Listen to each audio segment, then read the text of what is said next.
할렐루야. 사랑하는 대강의 가족 여러분, 오늘 하루도 하나님의 말씀과 동행하는 삶이 되길 소망합니다. 오늘 함께 나눌 하나님의 말씀은 데살로니가전서 2장 10절 말씀입니다. 우리가 너희 믿는 자들을 향하여 어떻게 거룩하고 옳고 흠없이 행하였는지에 대하여 너희가 증인이요 하나님도 그러하시도다. 아멘. 어떤 사람이 피아노를 치면 소음이 되지만 어떤 사람은 같은 피아노로 아름다운 화음을 만들어냅니다. 인생도 마찬가지입니다. 내 주변의 것들을 아름답게 조율하여 연주하면 더없이 아름답고 행복한 것이 인생이지만 주변의 것들로부터 균형을 잃을 때 더없이 추해지는 것이 또한 인생입니다. 이 사람은 사이에서 살아가는 존재입니다. 이 과거와 미래의 사이에서 살아가고 부모와 자식 사이에서 늙어가는 것이 인간입니다. 행복과 불행 사이에서 갈등합니다. 즐거움과 슬픔 사이에서 울고 웃으며 사람과 사람 사이에서 아파합니다. 사랑과 미움 사이에서 고뇌하고 가난과 부요 사이에서 안달하는 것이 인생인 겁니다. 좀 더 넓게 보면 사람은 하늘과 땅 사이에서 존재합니다. 그러므로 하나님의 세계와 현실의 세계 사이에서 자신의 인생을 잘 조율해 나가야 합니다.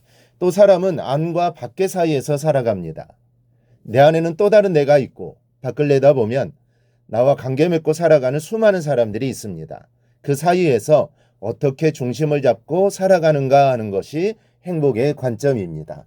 이 바울은 본문에서 그 조율의 길을 거룩하고 옳고 흠없는 것이라 말씀합니다. 그렇다면 우리는 어떤 모습으로 살아가야 하겠습니까? 먼저 위를 향해 거룩해야 합니다. 이것은 하나님과의 관계를 말합니다. 하나님은 거룩하신 분입니다. 그러니 자녀인 우리들도 거룩해야 합니다. 이 거룩하다는 것은 구별된다는 뜻입니다.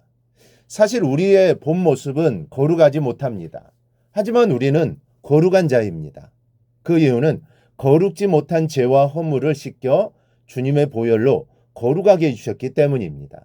그러나 성령이 거룩하게 하시는 역사에 우리는 믿음의 의지를 가지고 동참해야 합니다. 그러므로 우리는 하나님을 가까이 하는데 불필요한 것들로부터 나 자신을 구별하는 일에 힘써야 합니다.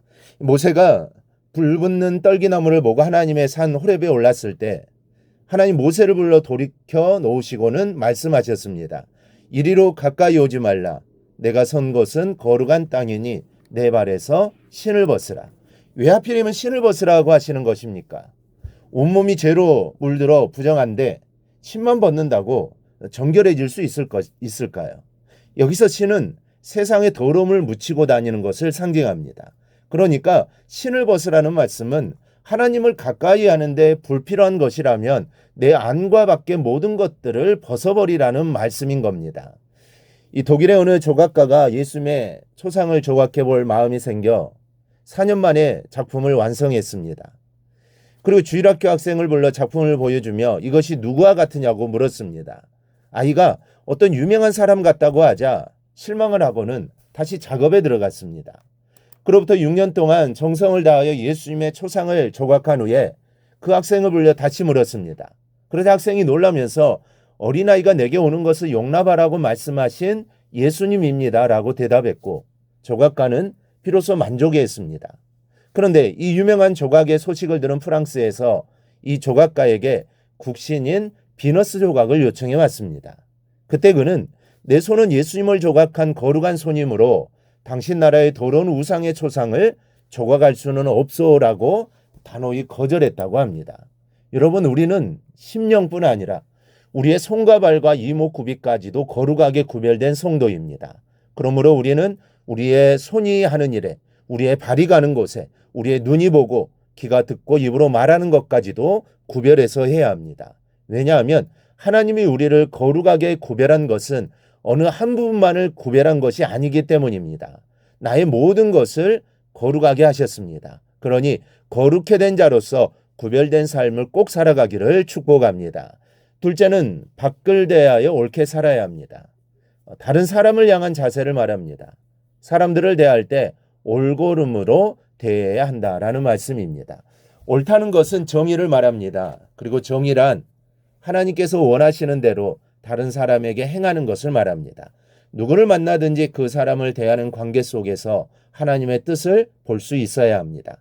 하나님께서 과연 그에게 어떻게 대하기를 원하시는지를 생각하면 행동의 기준이 옳게 세워지게 되어 있습니다. 여러분, 하나님의 눈길을 생각하면서 거짓을 말할 수 있겠습니까? 내 유익을 위해 사람을 이용할 수 있을까요? 부정한 방법을 같이 공모할 수 있겠습니까? 절대로 그렇게 할 수 없습니다. 하나님의 눈길을 생각한다면 절대로 그렇게 대할 수 없습니다. 그러므로 우리가 사람을 대할 때도 하나님이 그 사람을 대한다는 생각을 가지고 꼭 대할 수 있기를 바랍니다. 그러면 그 사람을 사랑할 수 있고 복음을 전할 수밖에 없게 됩니다. 끝으로 안을 대하여 흠이 없게 살아야 합니다. 안은 나 자신을 말합니다. 우리에게 무엇보다 중요한 것이 나 자신의 신앙을 바로 세우는 일입니다. 수신제가 치국 평천하라는 말이 있습니다. 자기를 다스리고 집안을 다스린 후에야 나라를 다스리고 천하를 평정할 수 있다는 말입니다. 이와 동일하게 내 신앙이 바로 서야 다른 모든 일을 할 수 있는 능력을 힘입게 됩니다. 강력하게 기도만 한다고 하나님의 능력이 주어지는 것이 아닙니다. 내 속사람이 바로 서는 것이 능력의 그릇입니다. 무엇보다도 흠이 없도록 믿음을 지키시기 바랍니다. 위에 계신 하나님과 밖의 사람들 그리고 안에 내 자신을 향하여 믿음의 균형을 잡을 때 하나님의 놀라운 역사를 체험하게 될 겁니다. 우리 모두 꼭 이렇게 신앙생활하여 하나님의 능력을 체험하며 살아가기를 주님의 이름으로 축원합니다. 오늘 묵상한 말씀을 굳게 잡고 삶으로 실천하며 살아내는 대강의 모든 성도들이 되기를 축복합니다.